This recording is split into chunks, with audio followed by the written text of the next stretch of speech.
Hasil survei Carta Politika menyatakan pasangan calon gubernur dan wakil gubernur Jakarta Ridwan Kamil Suswono unggul dibanding pasangan Pramono Anung Rano Karno dan Dharma Pongrekun Kunwardana. Dari hasil survei Carta Politika antara 19 dan 24 September 2024, pasangan Ridwan Kamil Suswono unggul dengan elektabilitas 48,3%. Disusul oleh pasangan Pramono Anung Rano Karno dengan elektabilitas 36,5%. Sementara pasangan Dharma Pongrekun Kunwardana meraih elektabilitas 5,6%. Sedangkan responden yang tidak tahu atau tidak menjawab sebanyak 9,7%.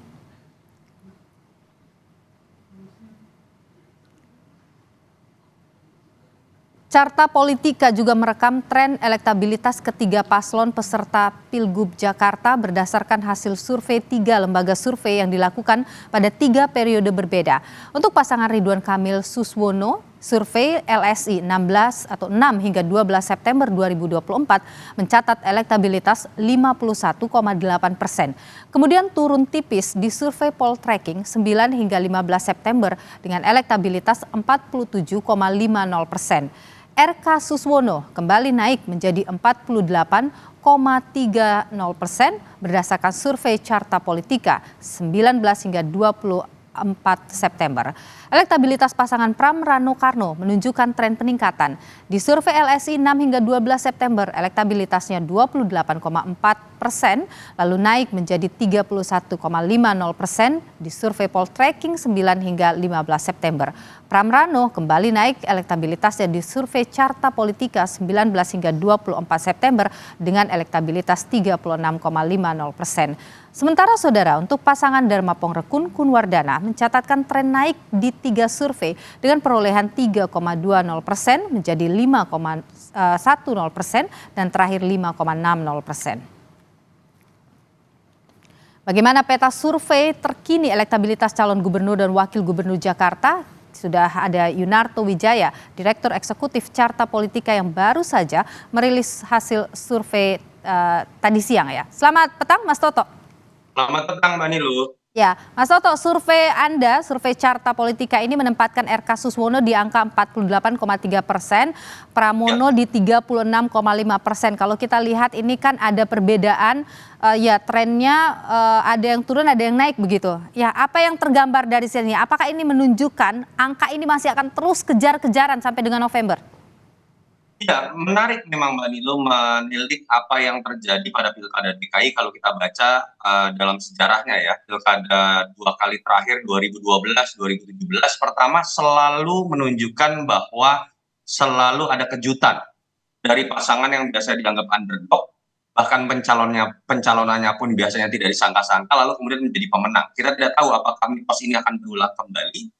Yang kedua memang kita bisa melihat juga bahwa kecenderungan dari pemilih Jakarta untuk berubah-berubah itu sangat besar. Kenapa? Pemilih Jakarta sangat rasional. Didasarkan nanti akan mereka lihat bagaimana sosialisasi dari masing-masing kandidat yang baru berlangsung per 25 September kemarin. Debat pun memiliki pengaruh jauh lebih besar dibandingkan dengan daerah-daerah lain.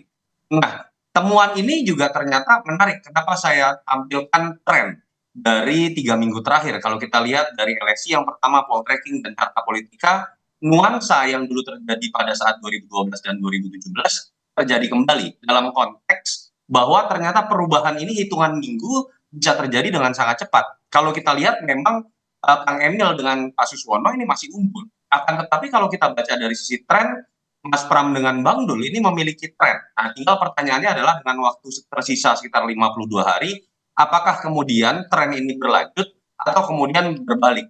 Dan juga Dharma Pongrekun dengan Kunwardana tidak disangka-sangka walaupun pada angka yang sangat kecil ikut mengalami proses kenaikan juga dari sekitar 3% menjadi 5%. Artinya kalau kita lihat dari tren ini dan tidak berubah banyak, kita akan melihat kompetisi yang ketat antara Kang Emil dengan Suswono, bersaing dengan Mas Pram dengan Bang Dul, dan keberadaan atau keseriusan dari kampanye Dharma Pongrekun dengan Kunwardana. Kalau mereka serius bisa di atas 7% sampai 10%, itu akan menentukan bahwa pertarungan bisa 1 putaran atau 2 putaran. Kalau mereka serius bisa di atas 7 sampai 10%, akan terjadi 2 putaran itu lebih berpeluang terjadi, walaupun yang akan masuk ke putaran kedua adalah dua pasangan yang lain. Anda memprediksi di 2 putaran begitu, Mas Toto?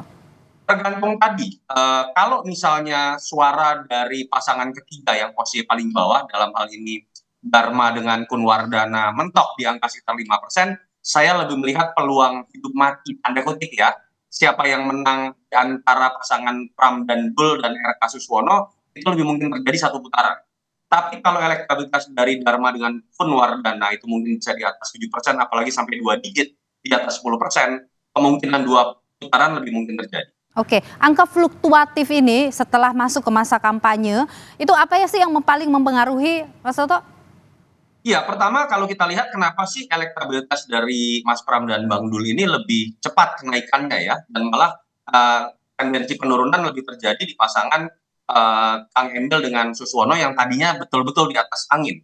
Karena efek kejut dari rentetan peristiwa yang terjadi itu bukan ada di Kang Emil dengan Suswono, yang kita tahu tadinya orang menduga hanya akan melawan kotak kosong atau melawan pasangan independen yang dianggap terlalu lemah untuk bisa melawan pasangan ini. Efek kejut dari putusan MK, lalu ketika orang menerka Anies atau Ahok yang muncul malah Pramono Anung, ditambah dengan popularitas dari Dul atau Rano Karno yang diterima oleh semua kalangan di Jakarta, itu yang menyebabkan efek kejutnya ini kemudian lebih terasa di pasangan ini. Tetapi tadi, apakah tren ini sudah pasti linear akan berjalan seperti yang kita lihat di 3 minggu awal? Belum tentu. Faktor debat, masalah menjaga tidak terjadi slip of tongue atau blunder, itu biasanya yang akan menentukan faktor kemenangan kalau kita bicara dari 2 pilkada terakhir. Oke, sikap dari anak abah apa itu kemudian juga memengaruhi ini, akan mengubah petanya ini? Menarik, kita uji juga, Nilu, terkait dengan pertanyaan kita uji 4 nama. Ada Presiden Jokowi, ada Presiden terpilih Pak Prabowo, ada Ahok, ada Anies. Kita uji bagaimana pengaruh dari endorsement 4 tokoh tersebut. Yang menarik, endorsement dari Anies dengan Ahok itu lebih tinggi dibandingkan dengan pengaruh dari Jokowi dengan Pak Prabowo.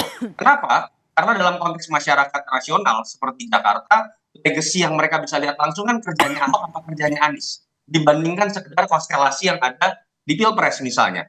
Dan menurut saya ketika kita melihat angka seperti ini, siapa yang bisa merangkul, mungkin belum tentu harus sosoknya ya, tetapi ketika bisa menunjukkan bahwa mereka bisa memastikan legacy dari Anies atau legacy Ahok bisa diteruskan, itu yang menurut saya juga memiliki modal besar untuk bisa mendapatkan hati dari masyarakat pemilih.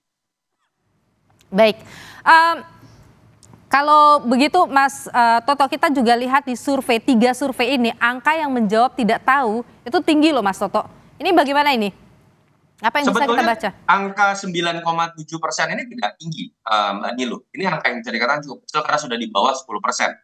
Tetapi yang disebut dengan swing voters, jadi kalau 9,7% itu kan belum menentukan pilihan atau undecided voters. Ada yang disebut sebagai swing voters, jadi dia sudah menyatakan pilihan, tapi masih mungkin berubah. Nah kalau kita bedah, masih ada sekitar 44,3% yang menyatakan masih mungkin berubah. Ini yang biasanya menyebabkan dinamisasi perubahan suara per minggu pun itu bisa mengalami perubahan yang cukup signifikan. Dan kalau kita bedah lebih lanjut, suara paling solid ada di pemilihnya Pram dan Dul, sudah 52% solid, disusul oleh Kang Emil dengan Pak Suswono dengan 48%, tetapi keduanya menurut saya masih harus berhati-hati mengingat tingkat kemantapan atau strong voters dari pemilih mereka biasanya itu harus bicara di atas 70%, baru mereka bisa bicara mengenai suara pemilih yang solid. Jadi dinamisasi ini masih akan terus berlanjut menurut saya ini. Oke, dinamisasinya masih terus berlanjut, termasuk soal 2 putaran itu besar peluangnya terbuka. Iya, tadi ya catatannya kalau Dharma Power ini bisa membuat sebuah kejutan paling tidak naik sampai di atas 7%, menurut saya peluang untuk 2 putaran sangat mungkin terjadi. Oke, kalau 2 putaran terjadi, apakah posisi RK Suswono masih akan di atas angin? Ya bergantung, kita nanti akan melihat terlebih dahulu pada saat putaran pertama siapa yang unggul.